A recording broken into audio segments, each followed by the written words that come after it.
遺產執行人咧喺處理遺產承辦嗰陣時候咧，唔係淨係要處理法律上嘅問題嘅，人情世故都好重要嘅。如果唔係，就算喺法律上你做啱晒所有嘢啊，都會產生法律上嘅爭議。嗱，有陣時咧，我哋見到一啲遺產嘅官司咧，往往咧都唔係因為一啲咩好大嘅法律嘅爭議嘅，亦都有陣時咧，亦都唔係因為嗰個遺產嘅金額有幾大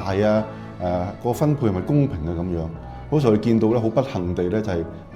執行人同受益人之間個溝通係出咗問題嘅。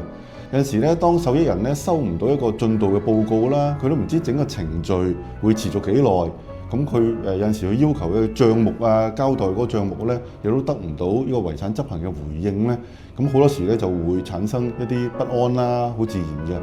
咁有陣時咧，亦都係咧執行人咧去做咗一啲嘢，作咗個決定啊，嗰啲受益人咧先至知道。嗱，呢啲情況咧喺法律上可能係完全冇問題嘅。咁但係呢啲嘢咧會令到受益人咧產生好大嘅不安啦。咁啲不安咧，如果唔及時處理嘅話咧，好容易咧就會造成對執行人嘅一個懷疑啦。呢啲懷疑日積月累，加加埋埋嘅話咧，就會對受益人有一個不信任，從而咧引發一個訴訟啊，或者係其他嘅官司咁樣咯。